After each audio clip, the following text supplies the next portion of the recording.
Olá, bem-vindos ao 12º episódio do Triplo Duplo Podcast. Mais uma semana, aqui agora novamente com o nosso painel habitual, Cláudio Landim, do NBA Fãs Portugal. Olá, Cláudio. Oi, tudo bem? Márcio Martins, do 725, também já um dos nossos staff habitual. Olá, Márcio, tudo bem? Boas, pessoal. E ainda aqui a nossa equipa do NBA Portugal, eu e o Pedro Barco. Olá, Pedro, tudo bem? Fino. Pronto, esta semana vamos começar por um tema inevitável, o grande jogo de ontem à noite entre Heat e Pacers. Teve um bocadinho de tudo, ação, arbitragens confusas, confusão, grandes destaques. Alguém quer começar? O que é que gostaram mais, o que é que gostaram menos? Cláudio, força. Tu quando disseste ação tinhas de dizer ação, drama, suspense. Tinhas de dizer romance também.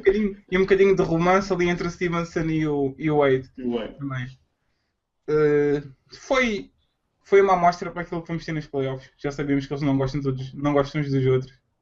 É sempre... Eu como não tenho preferência nem... Ou seja, se as duas equipas ganharem, as equipas se perderem, a mim basicamente é indiferente. Mas o que vimos ontem foi um jogo marcado pelas arbitragens. Os Miami têm uns floppers, mas os Pacers, o Stevenson, de vez em quando também gosta de embelezar a coisa. Foi um jogo disputado até ao final. Mal jogado, na minha opinião. A execução ofensiva dos Pacers está uma miséria. Não conseguem encadear 3 passos seguidos sem que a bola... Não conseguem fazer 4 ou 5 passos, não conseguem... desmontar a defesa sem ser nas situações de 1 contra 1. Basicamente circulam a bola, como vimos por exemplo com uma equipa como os Spurs, que já quando estou a fazer o 4º passo a defesa já está partida em 10. Os Indiana Pacers não estão a conseguir isso. Tiveram a sorte, não vou dizer sorte, porque o Roy Hibbert contra Miami é sempre passa de Perkins a cheque. Vimos o Roy Hibbert estas 2 semanas a fazer números miseráveis e contra Miami logo no primeiro período fez 13 pontos e o Greg Oden também não ajudou muito.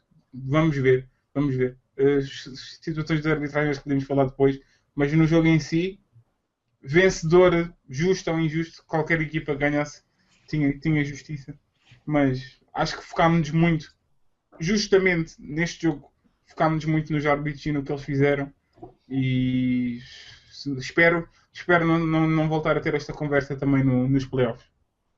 Pedro, e tu? Também achaste que qualquer uma das equipas esteve à altura e poderia ter ficado com a vitória?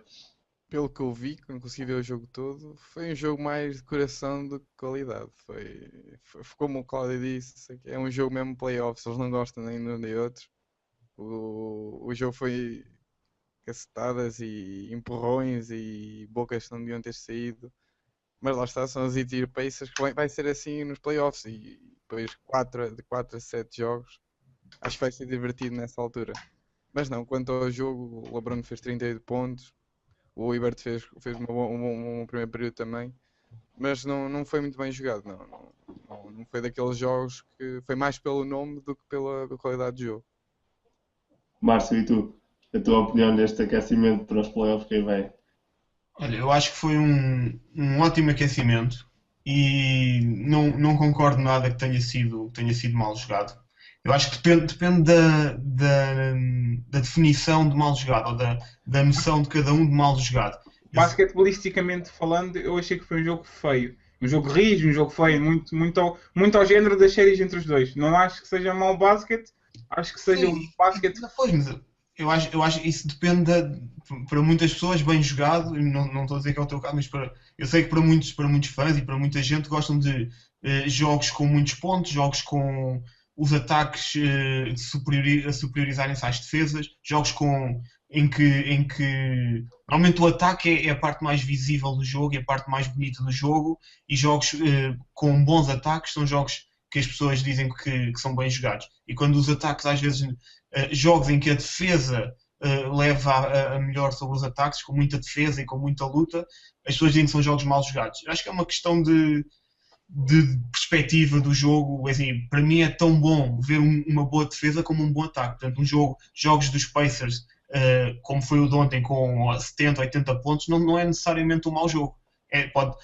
Pode ser apenas um jogo em que as defesas defenderam bem, e isso para mim é bom basquetebol. É o outro lado do basquetebol que eu pessoalmente também gosto. Por isso, eu acho que não foi mal jogado. Eu acho que foi um bom jogo, foi disputado, foi um jogo com intensidade de playoff até o último segundo, o jogo por decidir. Por tudo isso, acho que não foi mal jogado. E acho que também não foi marcado pelas arbitragens. Eu acho que recordarmos o jogo de ontem pelas arbitragens, o jogo ser recordado pelas arbitragens, acho que é muito, muito redutor, e acho que é perder muito bom basquetebol e muitas coisas boas que se fizeram dentro de campo. É claro que houve erros da arbitragem, como há em todos os jogos, mas não penso que isso tenha marcado o jogo, ou que tenha decidido o jogo, que tenha sido isso que tenha definido o jogo. Acho que foram os jogadores que decidiram o jogo. E em relação por acaso, também só para finalizar com o último ponto que o Cláudio falou da má execução ofensiva dos Pacers, eu por acaso acho que este jogo, apesar de não ter sido perfeito, foi um dos melhores jogos, provavelmente o melhor jogo ofensivo dos Pacers nos últimos tempos. Nas últimas semanas, de facto, a execução ofensiva dos Pacers tem sido má. Eu acho que os Pacers estão cansados, não fisicamente, mas mentalmente. Eu acho que eles entraram a todo o gás na temporada regular, entraram desde o primeiro jogo a jogar com intensidade de playoffs, e isso é muito exigente mentalmente, manter a concentração sempre no máximo. Não é por acaso que muitas equipas fazem a temporada regular num ritmo mais ali nos 80%, que é para depois carregarem, meterem tudo, então prega fundo nos playoffs. E os Pacers entraram com prega fundo desde o início da temporada, e acho que agora estão a acusar esse cansaço mental. E, por acaso, no jogo de ontem, eu acho que não foi o jogo em que eles menos acusaram isso, porque era contra os Heat, eles estavam motivados, estavam com a energia toda ontem, e acho que executaram melhor ofensivamente que nos últimos tempos. Foram muitas vezes para as armas que eles têm usado contra os Heat, que é o jogo anterior, meteram a bola no Roy Hibbert e no David West mais vezes do que habitualmente, que é o que eles recorrem sempre contra os Heat, e com sucesso, que os Heat não têm defensores interiores para parar o jogo interior dos Pacers. Portanto, acho que bem, fizeram isso, e isso abriu também oportunidades para jogadores exteriores e para jogadores no perímetro, para o Paul George, para o Stevenson, abriu-lhes mais espaço para jogar. Eu acho que, por acaso, os Pacers ontem tiveram melhor ofensivamente que têm estado nos últimos tempos.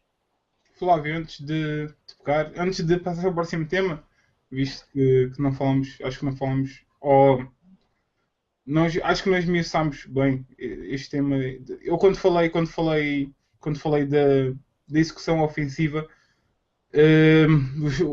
não é só de 2 a 3 semanas. Os Pacers, neste momento, desde 1 de janeiro, são o 27º pior ataque. Tem jogadores que conseguem meter bola no cesto. O Hibbert não é muito, não tem grande arsenal ou não tem grande jogo ofensivo, não é talhado para isso, mas tanto o David West como o Scola, como o Stevenson, como o Paul George são jogadores que deviam encadear melhor naquele sistema. Eu sinceramente discordo do que disseste em termos da defesa ganhar o ataque, porque defensivamente, por exemplo, o Roy Hibbert está a milhas do que mostrou, por exemplo, no ano passado. As ajudas, o LeBron, que invariavelmente passa pelo Paul George, mais uma vez digo, os jogadores exteriores de elite, embora deem trabalho, e o Paul George dá algum trabalho ao LeBron, mas é praticamente impossível não seres com 5 faltas se defenderes como tens que defender. Se defenderes, deste tudo e tentares trancar o jogador, sais com 5 faltas ao intervalo. O LeBron chegava invariavelmente ao sexto, sem problemas nenhuns. E o Roy Hibbert mesmo com a regra da verticalidade, acho que tem perdido muito de tal cansaço emocional que tu falaste. Entraram, eu vou ter que fazer um blip na edição, mas entraram com a desão do MIS, como se costuma dizer, devido ao que aconteceu na semana passada, no ano passado, que foi, tiveram muito perto de chegar às finais.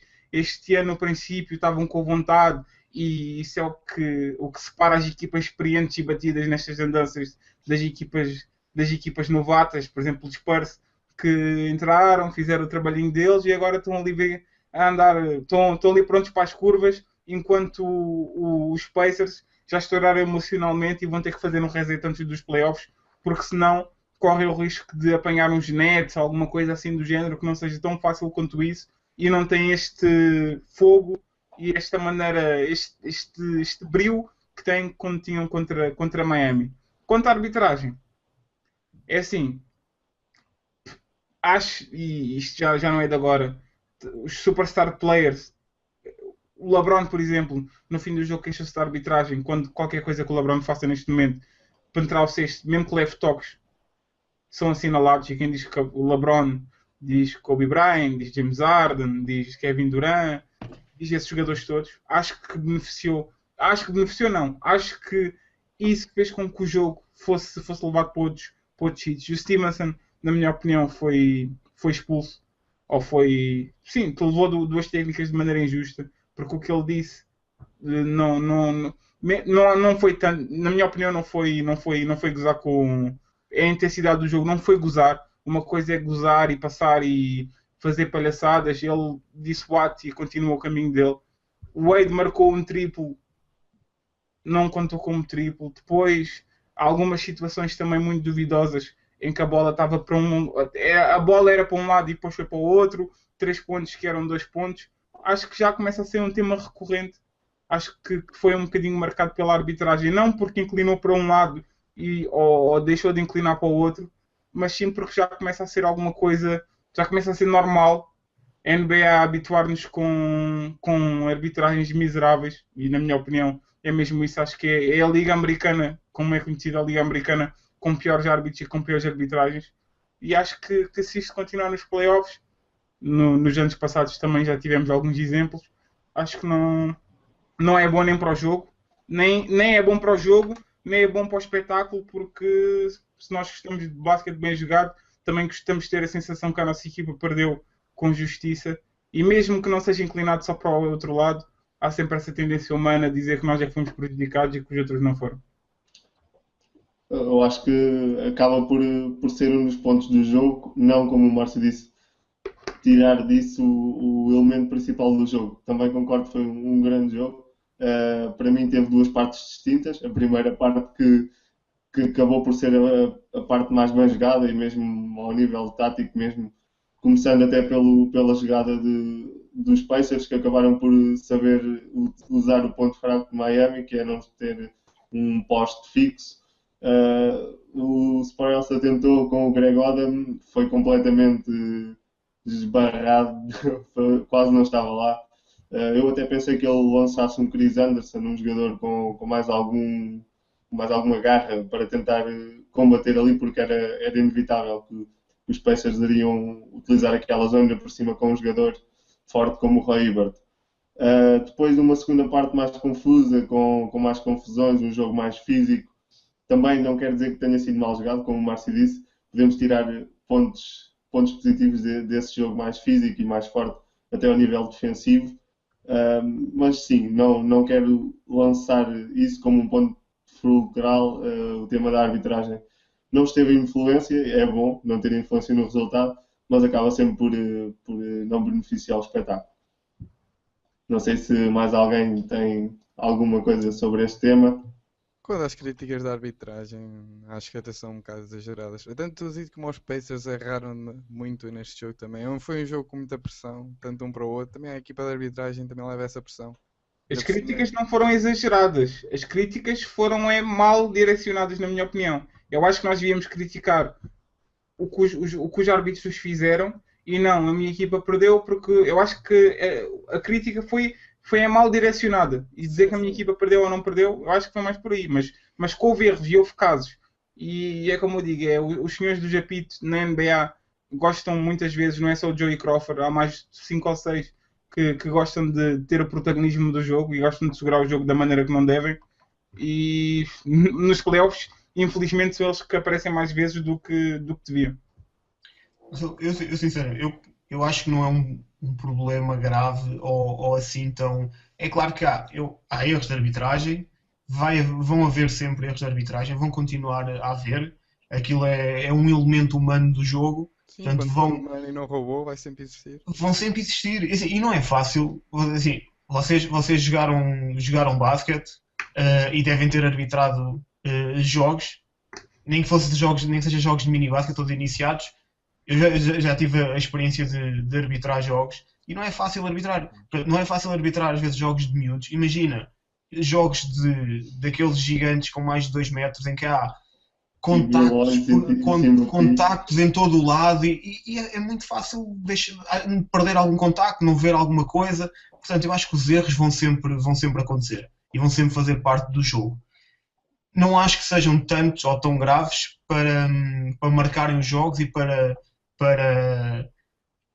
decidirem séries ou para decidirem beneficiarem esta ou aquela equipa. Eu acho que acontece, lá está, como o Cláudio dizia, não acredito nas teorias da conspiração de que os árbitros querem beneficiar esta ou aquela equipa. Eu acho que eles erram para os dois lados, às vezes podem errar mais para um lado do que para o outro.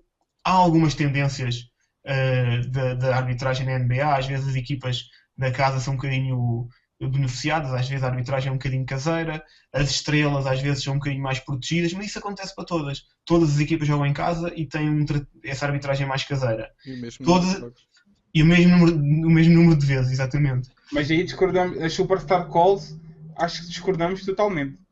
Mas totalmente. Olha o Dwight Howard, que leva pau, parece que dão-lhe com... Cada vez que ele sobe sozinho, sabes quantas técnicas é que marcaram a faltas sobre o Dwight Howard nos últimos 3 anos? Uma. Vais ver quantas é que o LeBron e o Kevin Durant por agarrar, alguma coisa do género, e depois fazes as contas. Ou o Carmelo Anthony, por exemplo, que joga num jogo bruto e num jogo rijo, da mesma maneira que o LeBron, só com os contactos com o Carmelo.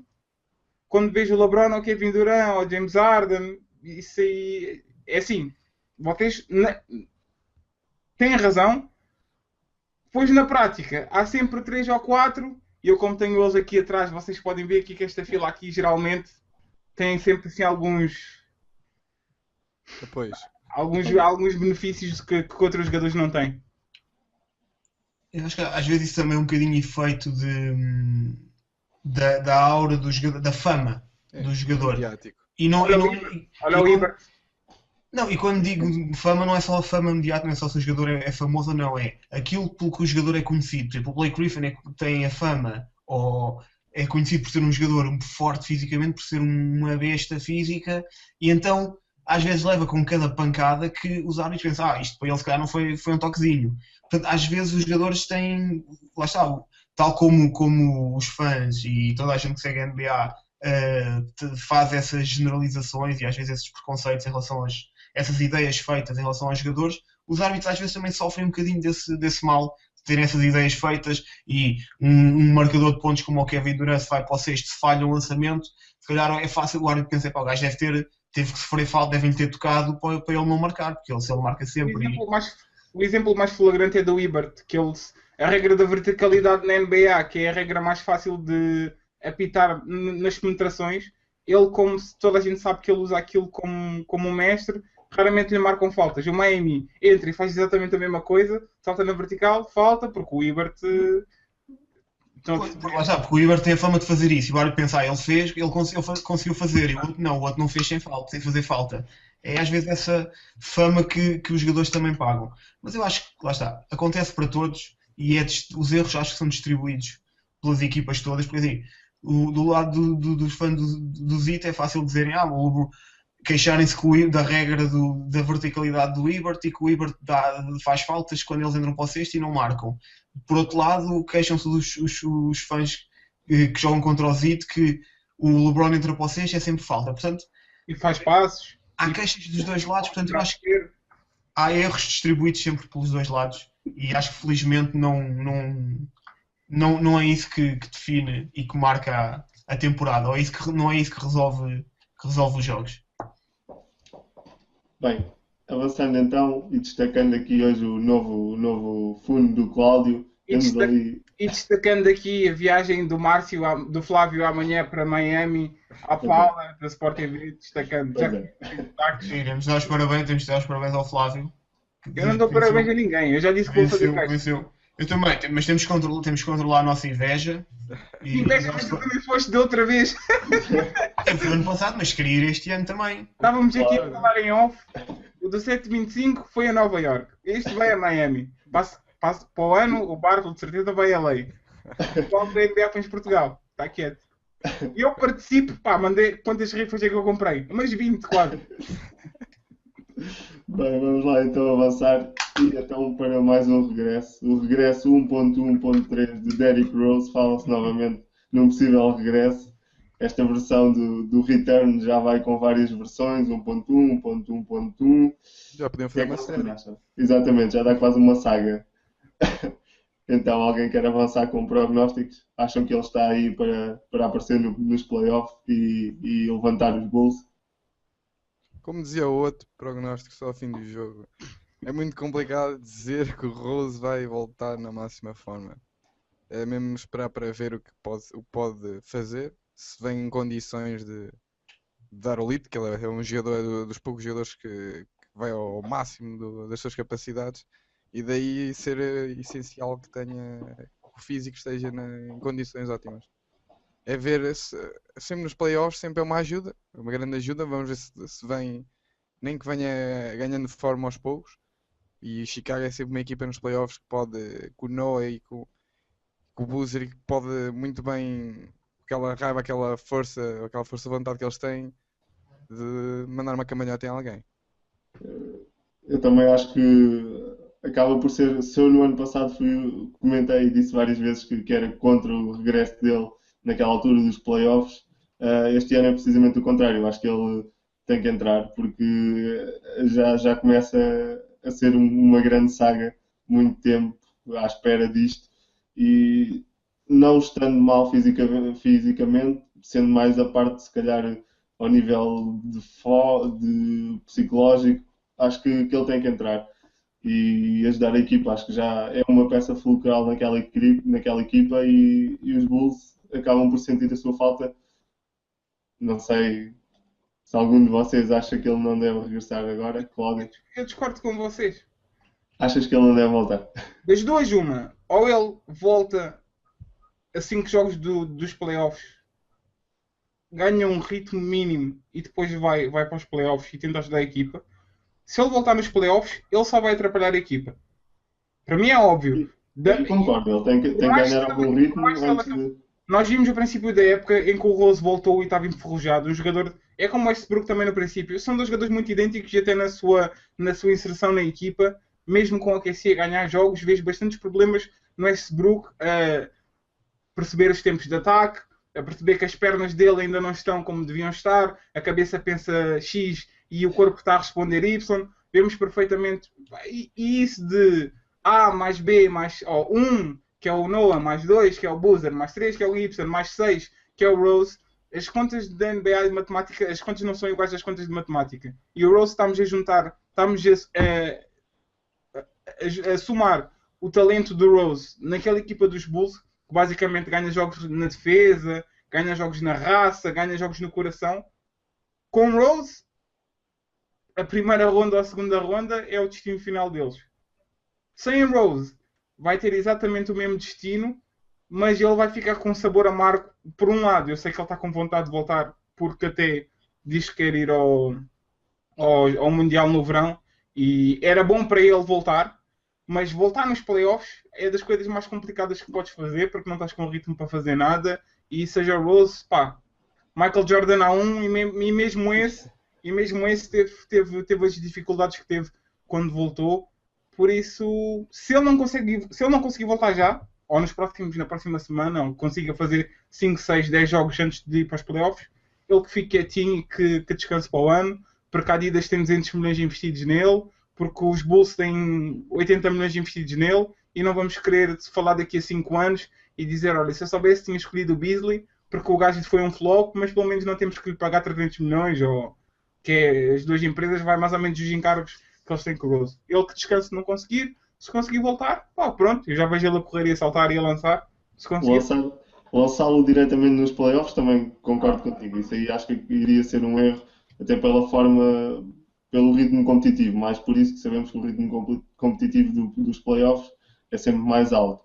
Agora, acho que sim, deve começar já a preparar essa entrada nos playoffs, já no que resta da época regular. Porque lançá-lo sem ritmo, concordo contigo, não vai ajudar em nada a equipa, até porque a equipa já tem uma forma de jogar sem ele e teriam que alterar completamente o sistema de jogo. Não completamente, mas em certos pontos que acabam por depender mais dele com ele do que sem ele, que a equipa já está... Olha que 90%. Vejo os Bulls dos playoffs do ano passado contra os Nets e vejo o Rose no princípio da época a jogar com os Bulls, a equipa estava com problemas de execução ofensiva quando o Rose fazia parte e estava em forma. Voltaram a ter algum a química, parece que aquilo voltou, como não há nenhum alpha dog, o Nate Robinson como não é uma presença tão grande como o Rose, deu para disfarçar ali os buracos e para tapar uns buracos, e quando o Rose voltou, a equipa tem que aprender a jogar com ele e tem que aprender sinceramente a alimentar-se das sobras. Márcio, e tu? O que é que tens a dizer sobre o regresso do Rose? Mais um regresso do Rose.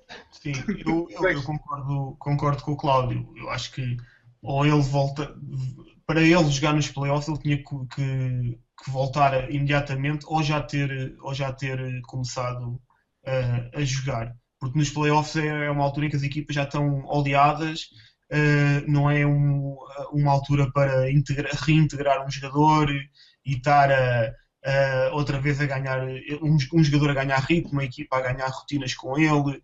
Portanto, é uma altura muito complicada fazer isso nos playoffs. Eu acho que poderá prejudicar mais do que beneficiar a equipa. Portanto, concordo plenamente com o que foi dito antes. Só queria acrescentar que eu acho que ele não vai, por isso, por eles provavelmente não o quererem integrar nos playoffs, e também se calhar por não quererem arriscar e jogar pelo seguro, eu acho que ele não vai provavelmente voltar a jogar esta temporada e não vai jogar nos playoffs. O Tom Thibodeau já disse que ele não vai jogar. Quando lhe perguntaram, como ele começou a treinar, perguntaram logo se ele ia. Aliás, antes dos jornalistas perguntarem, ele disse logo: não, ele não vai jogar, está fora, está fora o ano todo. E os jornalistas disseram: não, mas já estávamos a perguntar por ele por ter começado a treinar. Ele disse: sim, mas já estou a adiantar a vossa próxima pergunta. Portanto, ele já disse que ele pode ser bluff do Tom Thibodeau, obviamente, e depois ele apareceu de surpresa nos playoffs, mas o Thibodeau diz que ele não vai jogar, não vai voltar, e eu sinceramente acredito que não vão ter a meio dos playoffs. Eu acho que eles aprenderam no ano passado. Isso de dizer que ele não está de fora para o resto da época, eu acho que eles aprenderam com o que fizeram no ano passado, que em vez de dizerem isso e depois surpreenderem os fãs pela negativa, continuaram ali com a porta aberta. Ele está a chegar, e depois no fim não chegou e toda a gente... E o Rose, é assim, se há fãs, se o LeBron é massacrado, se o Kobe é massacrado, o Kobe por razões diferentes, porque o caso de Colorado e não sei o quê, são coisas mais graves, mas se há jogadores que são gozados, o Rose, no primeiro return, toda a gente tinha pena, entre aspas, e toda a gente, cada vez que via um trailer do Rose a treinar, ficava, o gajo vai voltar. Agora, as pessoas olham para o trailer ou para o shoot around que ele teve a fazer antes do jogo, ou no intervalo a lançar bolas e dizer, Rose, vamos meter aqui uma foto com ele de fato e dizer que é o... Esqueceu-se do fato. Vamos dizer que é o equipamento do gajo para o ano, pá, ele ou joga ou não joga. E ele está a começar a perder os fãs. Não é a perder os fãs porque ele continua a ser o rapaz humilde e toda a gente geralmente gosta dele, mas aquela aura que ele tinha do intocável e ninguém toca... Eu acho que se o Rose não tem cuidado com a maneira como ele volta, acho que pode dar uma machadada na sua... Não vou dizer no seu legado, eu concordo. Não te esqueças que ele está nos Bulls. O delegado de MVP mais novo de sempre não perde. O embalo que os fãs dos Bulls dão Vemos agora com o Noah, se é assim, se o Noah é falado como, às vezes já dizem não MVP e essas coisas todas. Se o Noah tem este tipo de embalo, o Rose nunca há de perder o tipo de embalo, porque nós sabemos a máquina que está atrás do Chicago Bulls. Mas em termos dos top 5 e dos top 10, o Rose estava sempre nos top 5, quase toda a gente, estava nos top 10, era mencionado como às vezes melhor que o CP3, etc. Se ele não volta ao nível do Rose... Sim, corre risco. Mas isso, infelizmente, acho que não depende dele. Isto é uma questão. Não é por ele querer, não é uma questão da cabeça, não é de pensar, vou fazer assim, vou fazer assado. Aquilo é uma questão física, ele não teve culpa de se ter lesionado. A forma como ele por ele quer voltar a 100% e voltar a ser o jogador que era. Agora a questão é se o corpo, se isso é possível, se o corpo o deixa fazer isso. Portanto, acho que é uma coisa que está fora do controle dele. Em relação as pessoas esquecerem-se dele ou já não terem na mesma estima, eu acho que os fãs já não o veem a jogar há 2 anos. Ele está há 2 anos inteiros, 2 temporadas inteiras, sem jogar na NBA. Portanto, é inevitável. Infelizmente, é inevitável. Bem, concluído então este tema sobre o Derrick Rose e o seu possível regresso nos playoffs ou não, vamos fazer aqui um curto intervalo, voltamos a seguir com mais temas sobre o que aí vem dos playoffs, as desilusões que ainda podem haver na corrida aos playoffs. Estamos já na reta final desta fase regular. Fiquem connosco, voltamos já a seguir. Time for Shaqtin' a Fool, which I mistakenly called Shaqtin' the Fool last time I was in this seat. My apologies. Fool. Thank you. Number 1, Gerald Henderson. This went from a highlight reel to Shaqtin' the Fool real quick. And he kicked it too. Goal! Goal! Rim check. Number 2, Serge Ibaka really knows how to kick a man when he's down.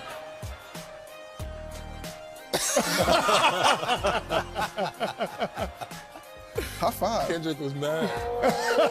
Kendrick Perkins was upset. It's my highlight, man. Number 3, Mario Chalmers. Turnovers are always cooler when they have backspin.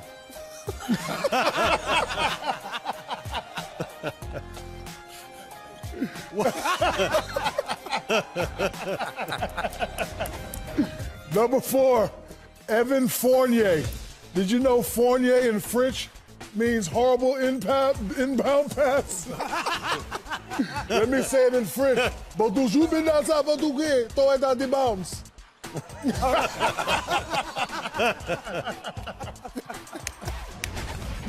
Number 5, Devin Harris. Actually, this is the worst inbound pass. I can't even finish, chick. This is the worst inbound pass I've seen in my life. Can't do that. Oh my gosh. Oh, funny. You can't do that. Mark Cuban, find him. If you see what tweet your suggestion, Stat. Shaqtin'. Oh, that was too funny. What do you say? Play one. Bem-vindos à segunda parte do Triplo. Comprometido, vamos aqui continuar a falar dos playoffs. Desta vez vamos falar aqui mais do que nos tem desiludido nesta corrida, quem ainda poderá tentar lá chegar ou quem já não tem mesmo hipótese. Alguém quer lançar o primeiro nome? Ninguém fala mal dos Lakers, está bem? Sim, tirando Lakers e Celtics, esses são os imaculados, nem sequer vale. Os Celtics, se houver alguma chega, estou à vontade. Eu acho que a questão é eu acho que há 4 equipas que o difícil é escolher qual delas é que é a maior desilusão e lanço-vos também a pergunta, que é qual delas é que é a maior desilusão. Eu acho que há 4 equipas que no início da temporada quase toda a gente, se não mesmo toda a gente, esperava vê-los nos playoffs. São os Minnesota, os Cleveland, os Detroit e os New York. Portanto, Wolves, Cavs, Pistons e Knicks eram 4 equipas que, olhando para os plantéis que tinham, toda a gente esperava vê-los nos playoffs. Vão provavelmente ficar as 4 de fora. A única que ainda tem uma vaga esperança de ir aos playoffs são os Knicks. As outras 3 não vão de certeza absoluta. Os Knicks também muito provavelmente não vão. E eu acho que o difícil, e se alguém quiser responder, qual destas 4 a maior desilusão? Na minha opinião... Não, por favor. Hoje vou dar a vez. Por favor, faça favor. Por favor. Pronto, eu ia dizer que, para mim, desilusão, a maior mesmo, acaba por ser os Knicks. Os Knicks, não estando sendo um grande nome e não estando naquela fase como Boston ou Lakers, acho que qualquer dos cenários sem ser os playoffs é sempre uma desilusão. Sabemos que as coisas em Nova Iorque são sempre um bocadinho turbulentas, mas o que é certo é que eles estão lá sempre. Até mesmo os vizinhos, Brooklyn, que arrancaram muito mal, têm mais ou menos o cenário já preparado e vemos uns Knicks que se atrasaram na corrida. Depois também podemos falar dos grandes que eram considerados uma grande promessa agora no início da temporada, que eram os Cavs, mas depois da primeira escolha no draft, as confusões, tudo, não considero que seja uma desilusão tão grande, porque acho que eles estavam a preparar isso já há algum tempo, mas se calhar ainda não estão preparados para isso, foi o que acabou por se ver. As outras duas equipas que falaste, os Timberwolves, é aquela questão, tem os ingredientes, mas não conseguem fazer o bolo, ficam sempre a meio. Os Pistons, era uma questão que teria que saber o resultado entre a conjugação do Jennings e do John Smith. Acabou por ficar ali um bocadinho a faltar qualquer coisa. Eu esperava mais também com um Drummond na ascensão, mas para mim a maior desilusão acaba mesmo por ser os Knicks, caso eles não consigam mesmo atingir a fase dos playoffs. Pedro, ainda não falaste? Cláudio, peço desculpa, estava na fila. Então porquê que não pode ser o Pedro também? Pedro, força. Eu dou a minha senha outra vez. Pedro, força. Agora dás a minha vez agora. Eu sou uma boa pessoa. Não se esqueçam do meu jantar, atenção. Estou-me a ver o jantar, vocês todos. Tá bem, não te preocupes. Eu é que estou a dever. Já estou a antecipar aquilo do Estás LeBron. a inverter. Não, mas o Flávio disse tudo. Para mim a maior desilusão tanto é os Knicks como os Pistons, porque na conferência esta é muito mais fácil de chegar aos playoffs. Os Wolves não dava muito por eles porque é muito complicado lá, muito renhido. Os Knicks sim, são uma desilusão, uma equipa que não consegue, até os próprios Brooklyn Nets, com a fase de construção mais atrasada, e tanto que falavam mal do Jason Kidd e agora estão na quinta posição, conseguiram ultrapassar os New York Knicks, que têm para mim equipa superior que os Nets. Tanto os Pistons também, que correu mal, foi como aos Cavs com o Bynum, correu mal. Tentaram construir uma equipa para playoffs, isso, tanto as 4 equipas falaram, ambas construíram equipa para playoffs, algumas falharam, outras não resultaram, mas sem dúvida os Knicks foi o que mais falharam. Na questão dos Pistons, eu acho que faltava. Eles não têm um backcourt se calhar tão forte como se calhar os Cavs conseguiram construir, mas falta organização. Mas também tinha um frontcourt muito forte. Exato. Não resultou, os Pistons também não resultaram, o Josh Smith não encaixou bem na equipa, mas isso lá está, acontece. E mesmo o banco dos Pistons acaba por não ter tantas opções. Se calhar o projeto dos Cavs tinha mais por onde resultar, em termos de opções mesmo. Mas também foi o que correu mal, como tu disseste, correu mal. Há que levantar a cabeça, seguir em frente, isso, a equipa mantém-se, os jogadores passam, sempre foi assim. Continuar a perder para o ano. Exato. Eu acho que os Pacers ainda têm a desculpa, entre aspas. Eu acho que qualquer uma das 4 é uma desilusão tremenda, porque eu acho que qualquer uma das 4 devia ou esperava-se que estivessem nos playoffs. Os Cavs podem ter a desculpa de serem ainda miúdos e da inexperiência e de ainda estarem em construção.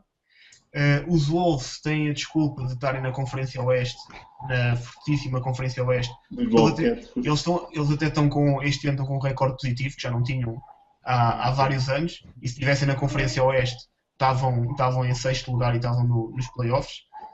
Portanto, têm essa desculpa de estarem no Oeste. Agora, os Knicks e os Pistons, eu acho que, quer dizer, não deveria haver ninguém no mundo que imaginasse no início da época que concebesse aquelas duas equipas fora dos playoffs. Os Knicks, depois da temporada ser o ano passado, toda a gente, quando era garantido, contava com eles nos playoffs, era impensável ficarem de fora dos playoffs. E os Pistons, acho que com a equipa que montaram, para mim também era impensável estarem fora dos playoffs. Não esperava que fossem longe. Eu, no início da temporada, escrevi sobre isso quando eles contrataram o Brandon Jennings e o Josh Smith. Eu achava que aquilo era um beco sem saída e eles iam ser os próximos Atlanta Hawks. Aqueles Atlanta Hawks ganhavam 40 e tal, 50 jogos e depois ficavam pela primeira, segunda ronda. Eu achava que não dava, com aqueles dois jogadores não dava para mais, mas ficar fora dos playoffs e estarem 15 jogos abaixo dos 50% era impensável para mim. Por isso, os Pistons são provavelmente a maior desilusão. Por acaso estão 20 ou 19. 20 jogos abaixo de 50% é não, então, deixa-me ver aqui no instante. Detroit Pistons, 26 vitórias, 45 derrotas. 19 jogos abaixo dos 50%. Eu nunca imaginaria que estivessem com esse recorde nesta altura. Cláudio, ficas tu para o final. Qual é o teu maior... Estava a ver a diferença entre os Pistons e os Lakers. Os Pistons têm mais 2 vitórias que os Lakers. Nada mal. Eu honestamente, eu acho que temos que dividir isto aqui em termos de desilusões. Acho que para ter desilusões temos que ter expectativas. Há uma equipa que eu dou o benefício da dúvida, que são os Detroit. Porque eu sou daqueles gajos que têm fé nos renegados, nos J.R. Smith, nos Josh Smith, nos Jennings, nos Monta Ellis, nesses jogadores, nos Westbrooks, nesses jogadores que normalmente não têm grande fama. E eu honestamente estava a pensar que o Jennings e o Josh Smith iam levar a equipa ao outro lado. Não percebo muito bem o que se passou por ali. Acho que a equipa se está a desiludir porque não concordo que tenham um backcourt fraco. Acho que o backcourt dos Pistons é um backcourt capaz. Acho que a equipa está mal montada. Como falámos mesmo no princípio, é uma equipa que não tem spacing, porque o Josh Smith tem invariavelmente que jogar a 3 e ele não é bom lançador. Temos o Brandon Jennings, que tem algumas dificuldades em envolver os colegas. Este ano aqui está um bocadinho melhor, mas mesmo assim é complicado. Depois temos a obrigatoriedade de meter o Drummond, que é um jogador que está a se desenvolver. Depois temos a obrigatoriedade de olhar para o Monroe, que é um jogador que está em contrato e que temos que mantê-lo contente no mínimo, porque senão o Pawan vai-se embora ou pede mais dinheiro do que devia. Ou pede não, eu acho que é um restricted e tem que se tratar esses casos com paninhos quentes. Os Pistons eu dou-lhes um free pass, porque acho que aquilo tem que ser alguém. Tem que sair um Monroe ou alguma coisa assim do género, que é para aquilo encadear e ter possibilidade de andar para a frente. Os Cavs safaram a cara com a lesão do Kyrie, basicamente. Na minha opinião, era uma das principais desilusões. Agora, com a lesão do Kyrie, sempre tem alguma desculpa. Os fãs não vão olhar tão duramente para o que estão a fazer. Isso vai servir, desculpa.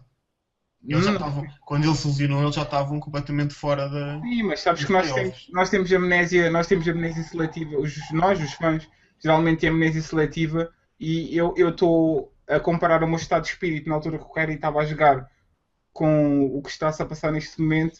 Eu lembro-me perfeitamente, agora estou em paz com os Cavs fora dos playoffs, e há 3 ou 4 semanas atrás achava que era incompreensível como é que uma equipa com o Kyrie e com alguns upgrades num Oeste do pior que já vimos. O Oeste geralmente não é bom, mas isto aqui está a bater. Já não é bom, mas isto está a abusar. Está a abusar mesmo pela negativa. E não conseguiram sair do buraco. As maiores desilusões, na minha opinião, são os Knicks e são os Wolves. Por duas razões.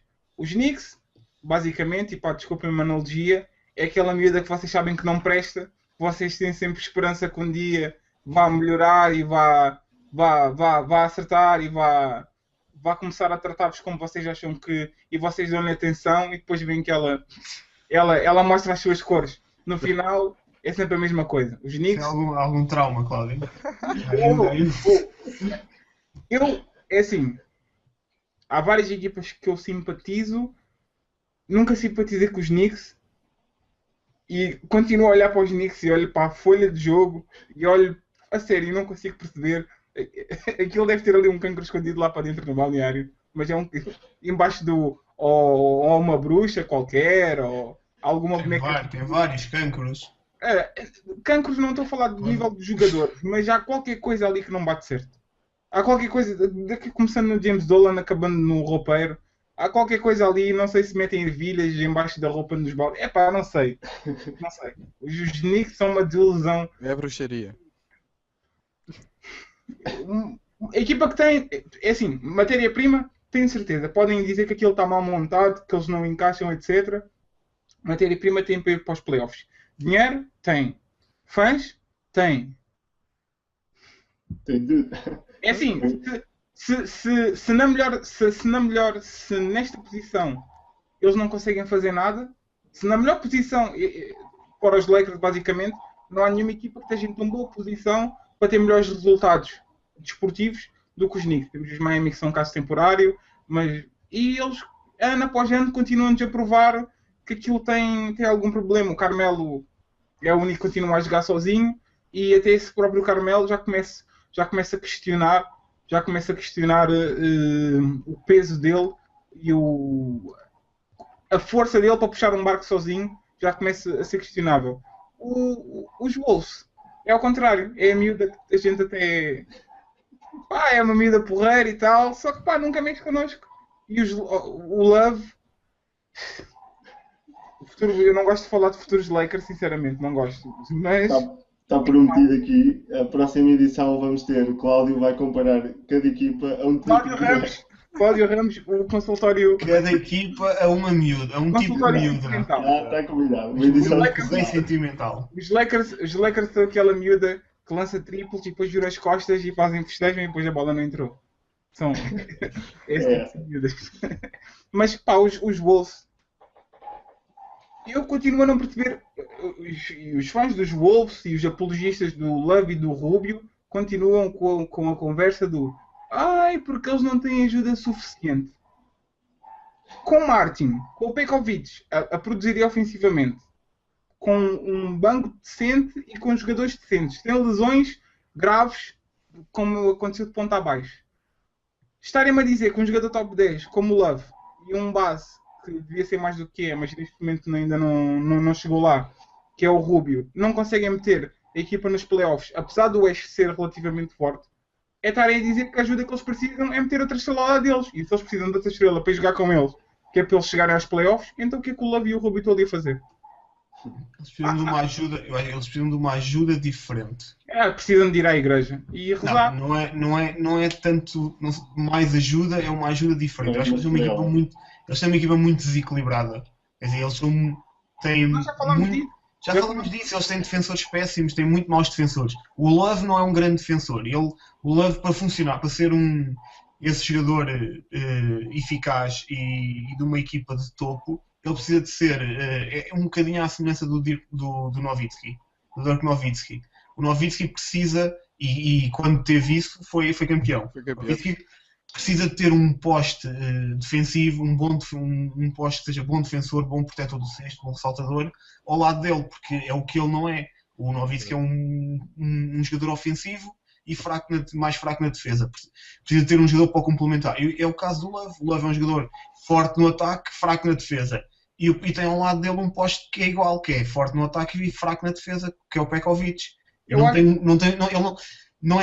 tem bons jogadores, não tem jogadores que complementem as falhas dele. Sim, tem muitas lacunas. É uma equipa desequilibrada. Eu honestamente, é assim, mas podemos falar, por exemplo, do Nash e da equipa que ele tinha nos Suns, que era praticamente tudo a apontar para a frente. fora o Boris Diaw e o Sean Marion. Eu acho que o Love está a provar que ele não pode ser a primeira referência ofensiva numa equipa, e ofensiva, ele não pode ser o go-to guy numa equipa que tem aspirações ao título. Porque se ele, sendo o go-to guy, não consegue chegar aos playoffs, é que não estamos a falar de títulos, estamos a falar de playoffs. Eu acho que ele não pode ser considerado, não pode ser uma equipa que esteja interessada nele e que tenha aspirações ao título. Tem que, acho que, emparelhar alguém. Porque se meteres o Harden, também já falámos disso outra vez, se meteres o Harden, o Durant, o LeBron, o Dwight Howard, o Chris Paul nos Wolves, eu acho que os Wolves não podem nos playoffs. E o Kevin Love, sendo um jogador dessa estirpe, é estranho, mais uma vez é estranho. Vamos esperamos um ano, esperamos dois, já está há quantos anos na Liga? 5. Acho que 5, sinceramente. Nos últimos 3 anos, nos primeiros 3 anos não teve hipótese de chegar lá. As outras equipas estão todas a quebrar a barreira, basicamente, dos playoffs e a subir e a superar. E ele ainda nem molhou o pé na água. Até os Bobcats já vão aos playoffs. Pá. Coitado, o Love está mesmo. Bem, não sei se tem mais alguma coisa a acrescentar neste tema.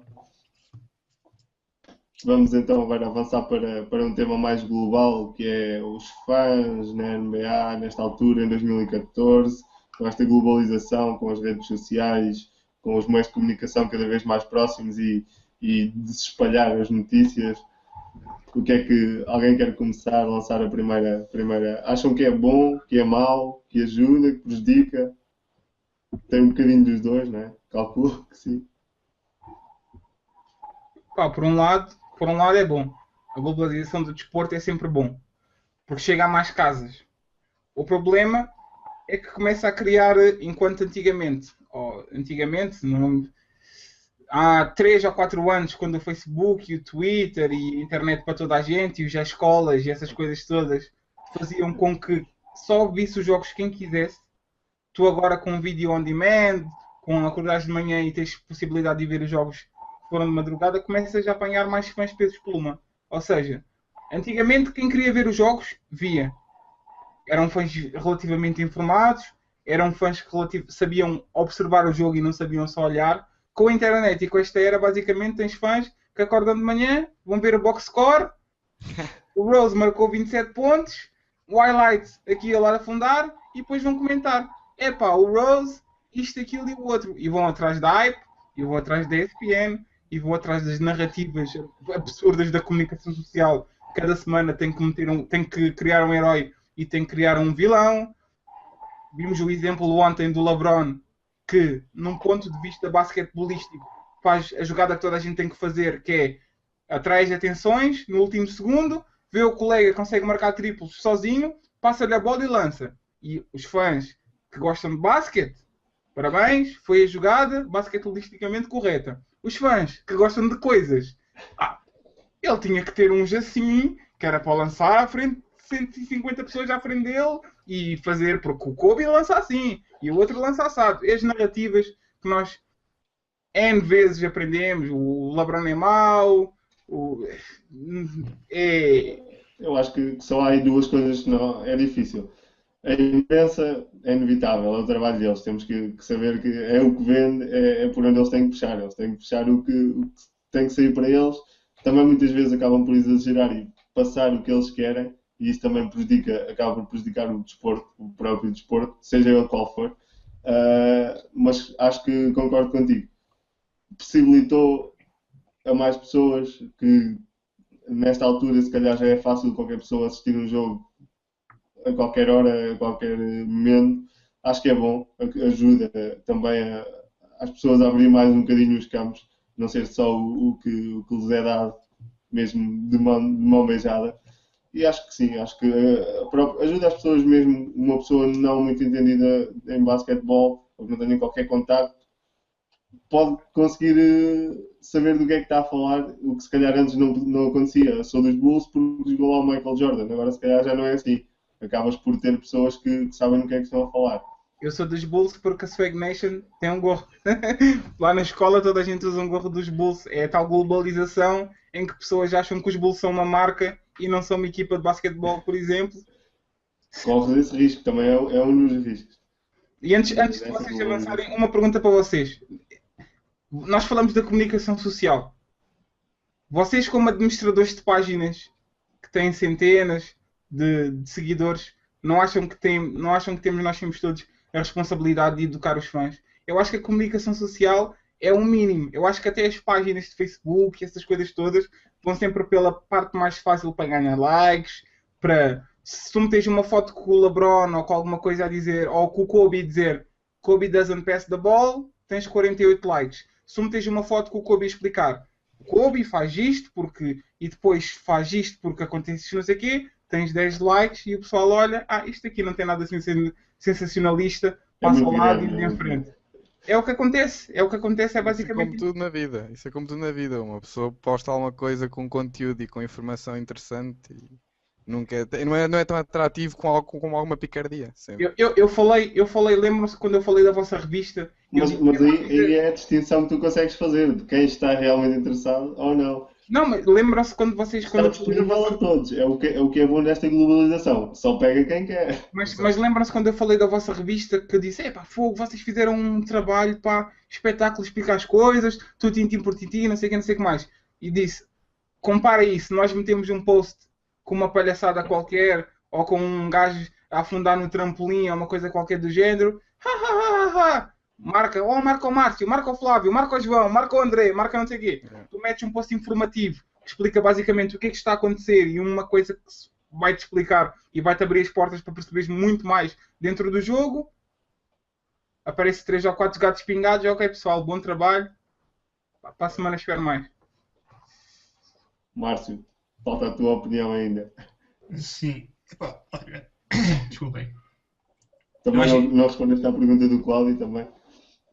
Em relação eu acho que é o mundo em que vivemos. Eu acho que nem... começando pela globalização. Eu acho que a globalização e o acesso à informação é ótimo. É a melhor coisa que aconteceu.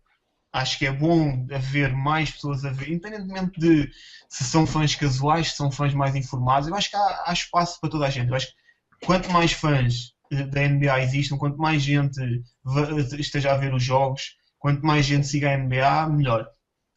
É claro que dentro de todas essas pessoas, como acontece no futebol, como acontece nos outros desportos, há vários níveis. Há pessoas que são fãs incondicionais e que têm mais conhecimento do jogo, há pessoas que são fãs casuais, há pessoas que são fãs sazonais. Sim, mas eu acho que não há nada de errado. Os playoffs, que é que eles só veem o final. E depois há os viajantes, que é quando um troca para uma equipa, vão para um lado e depois vão para o outro e só seguem o jogador. Eu acho que sim, exatamente. Mas sinceramente eu acho que não há nada de errado nisso. Assim, nem toda a gente tem que ser entendida em basquete, nem toda a gente tem que ser treinador de basquete e saber os X e os O's e o que está a acontecer. Portanto, são níveis de leitura do jogo e níveis de desfrute do jogo diferentes. Há pessoas que seguem o jogo e estão a seguir o resultado e a emoção. Há pessoas que estão a seguir se calhar o resultado e a perceber o que cada equipa está a fazer. Há pessoas que estão a olhar para as jogadas.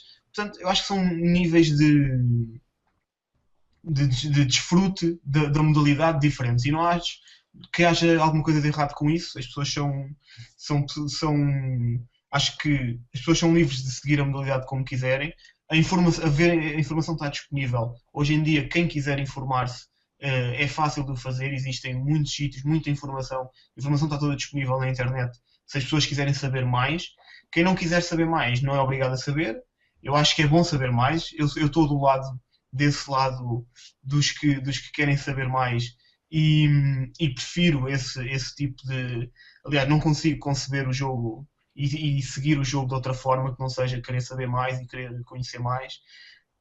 Pessoalmente, e também estavam a falar das páginas e de se temos essa responsabilidade, eu pessoalmente é isso que me interessa fazer, é ter essa análise, esse comentário mais aprofundado sobre o jogo. Não me interessa ter uma página superficial e e que meta só piadolas ou só coisas, esse lado mais superficial do jogo. Mas acho que há espaço para toda a gente, para tudo, para todos os fãs. Acho que o importante é ver cada vez mais gente a gostar da NBA, cada vez mais gente a gostar de basquete, a seguir os jogos, e acho que estamos na melhor altura, provavelmente de sempre, para ser fã da NBA, porque está tudo disponível na net. Mas pronto, só para terminar, eu pessoalmente, o Correio da Manhã vende mais que o público, não é? O Correio da Manhã faz o jornalista institucional ali, mete uma manchete polémica e vende muito mais que o público. Mas se eu não preferia ser o Correio da Manhã e ter mais fãs e mais likes, não queria ser o Correio da Manhã para isso. Preferia ser o público. Salvo resguardando as comparações, não como esteja a comparar. Eu acho que amanhã vais ser processado e estás de jeito. Mas assim, depois é o interesse. Já agora, é disclaimer, eu não tenho nada a ver com isto. Não, acho que é assim, cada um depois é que sabe o que é que quer ser, o que é que quer fazer. Mas acho que há espaço para todos. E acho que todos os fãs incondicionais, casuais, pesos, plumas, whatever, são todos bem-vindos. Eu acho que há espaço para toda a gente, até ao momento em que tu sabes as tuas potencialidades e em que tu sabes, é que o pior não é haver espaço para toda a gente. É assim, eu tenho um irmão mais novo que tem 16 anos e há uns dias comprou uma camisola dos Clippers e do Blake Griffin, enquanto o irmão é dos Lakers, e ele nunca vê jogos nem nunca vê nada porque vai dormir às 11 e para ele é mais moda do que outra coisa, mas eu consigo perceber isso. Eu não consigo perceber é quando esse tipo de fãs mete na cabeça que porque ouviu a narrativa X e é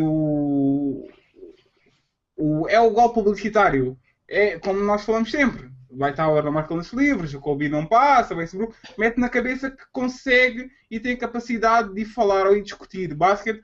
É isso que me faz confusão e é mais uma vez isso que me faz ter algum... É assim, costuma-se dizer que...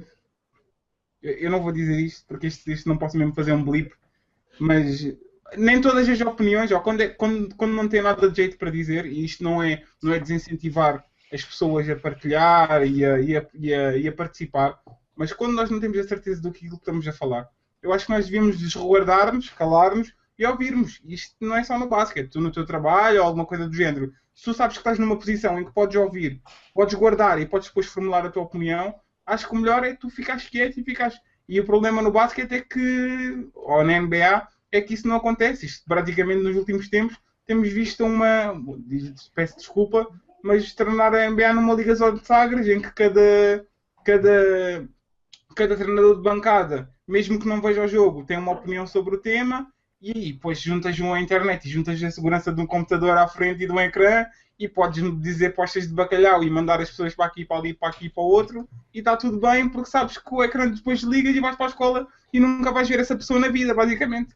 Esse é que é o lado negro dos Twitters e dos Facebooks e dessas coisas todas. Esse não é um problema dos fãs da NBA. Isso é um problema do ser humano. É um problema da natureza humana, né? Isso é um problema de tudo e que acontece em todo o lado e há de continuar a acontecer. Isso aí não podemos fazer. Lá está, isso não podemos mudar e não podemos fazer nada.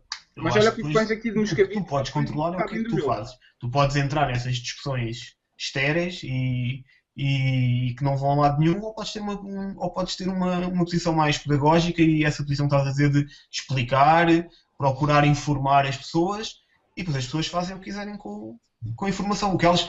eu pessoalmente, o papel das páginas, dos sites, é informar e esclarecer e se calhar ensinar sem querer parecer muito pomposo ou que temos ou que somos alguma coisa importante, né, que temos que ensinar. Somos alguém para ensinar alguma coisa a alguém, mas nós fazemos eu pessoalmente escrevo sobre o que gosto e da forma que gosto e gosto que não seja uma coisa banal ou superficial. Depois, o que as pessoas fazem com a informação é com elas. Essa parte já não controlo. Eu acho que a diferença entre nós é basicamente as experiências que nós temos durante o dia. Nós, como somos uma página que tenta ligar os dois, que é highlights e etc. E depois lançamos discussões e depois no fim do dia damos alguma coisa mais pedagógica e depois outra vez recomeçamos o ciclo com highlights, discussão, pedagogia e um dia, 2 dias, 3 dias, 15 dias, 20 dias, começas a notar algumas tendências da mesma maneira que os fãs notam tendências em nós, especialmente na NBA Fãs Portugal, porque cada administrador usa o seu hashtag e as pessoas começam a notar tendências.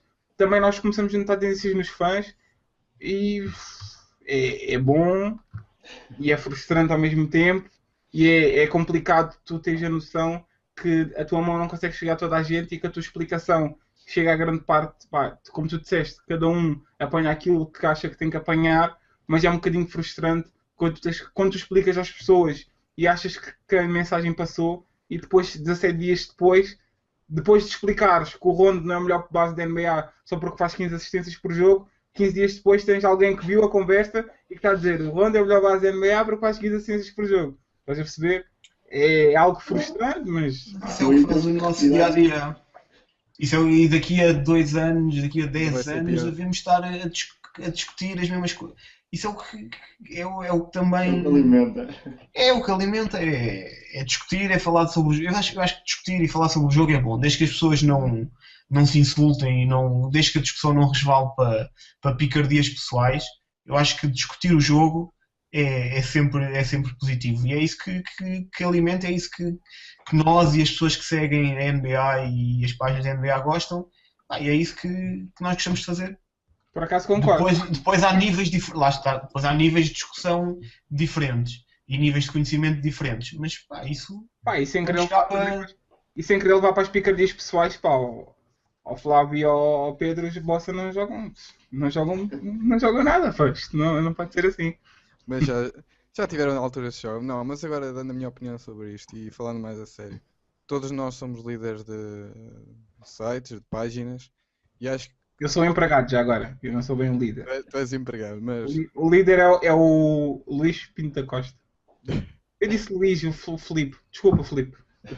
Não me despeças já amanhã. Mas em qualquer dos casos, acho que qualquer um que teve estas iniciativas foi para expandir o NBA em português e para informar mais as pessoas. E agora concordo contigo, Claudio, que há pessoas que pensam que já sabem tudo e vão comentar e vão com picardias uns para os outros, e não é o nosso objetivo. O nosso objetivo, eu falo por mim, mas acho que todos aqui concordam, é mostrar a beleza da modalidade e da liga. E não pensar que se sabe tudo e que aquele é o maior, é o melhor, não. O que nós queremos fazer é mostrar aqui que a liga, a NBA é o basquetebol mais bonito e é uma modalidade linda. E é isso que nós queremos mostrar, não queremos arranjar confusão, nem esse tipo de... Eu não sou tão boa pessoa quanto vocês e vou já deixar isto bem claro. Eu não sou tão boa pessoa quanto vocês nos termos de não arranjar confusão e de... Acho que consegui chegar a um balanço entre os dois, entre o espetáculo e o sensacionalismo e a pedagogia, mas eu sinceramente não sou... desde que não me chamem, desde que não me digam que eu não percebo nada disto porque eu não acertei nos resultados da Bet & Click, está tudo bem. Eu vou ser muito sincero contigo. Eu acho que tu e portanto, lá na página da NBA Fãs Portugal, vocês também colhem o que semeiam. Vocês também apostam nesse lado mais sensacionalista e mais correio da manhã, às vezes. Portanto, depois, se vocês investem nesse lado, como tu estás a dizer, vocês querem um equilíbrio entre as duas coisas, mas se vocês investem nesse lado, depois não se podem queixar que atraem esse tipo de fãs. Mas, Márcio, vocês puxam também por eles e querem esse tipo de fãs também. Márcio, mas é simples. É que se nós só fizéssemos isso, nós sabemos que o povo, isso é o ópio do povo, é o sensacionalismo, é os highlights, é tudo muito bonito. Só que o problema é que quando tu brincas, tens 100 pessoas a bater palmas.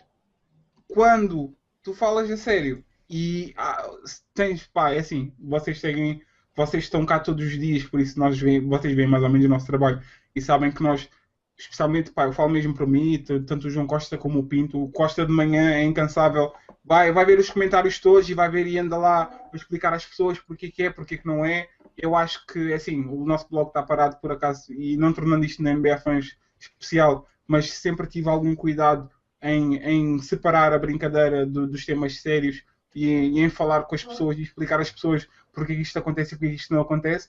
Mas é um bocadinho frustrante quando tu fazes tantas brincadeiras como depois falas a sério, e quando tens brincadeiras toda a gente bate palmas e acha que a página é um espetáculo, e depois quando tu tentas ter alguma tentas transmitir a tal pedagogia que tu dizes, 50% apanha e diz era isto mesmo que eu queria à espera de ouvir, como tu fazes, por exemplo, na tua página, eles também fazem, e depois metade diz assim, não, baba, nós não queremos opiniões pessoais, nós queremos vídeos e queremos não sei o quê, e vocês têm que ser imparciais, e estás a perceber?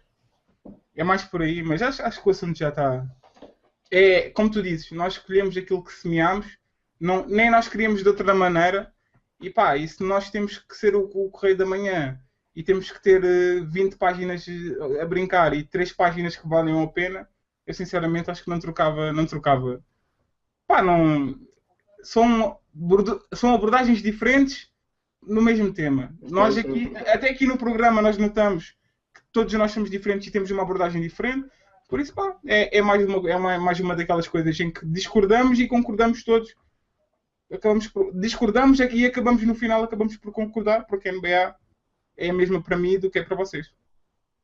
Pronto, então terminamos então por esta semana, e como nós aqui no Triplo Duplo estamos e fazemos isto para todos, aqui esperamos mais uma semana para a semana. Enviem os vossos e-mails. Esta semana ainda não tivemos tempo de responder a nenhum. Na próxima semana fica prometido que vamos dar uma olhada nos nossos e-mails para ver as vossas opiniões, e esperamos por vocês até para a semana. Na próxima semana o Flávio traz as fotos de Miami na praia, essas coisas. Sim. Na próxima semana trago umas folhas de palmeira, qualquer coisa.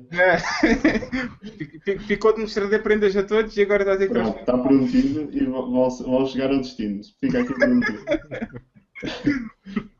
Pessoal. Pronto, até para a semana. Semana.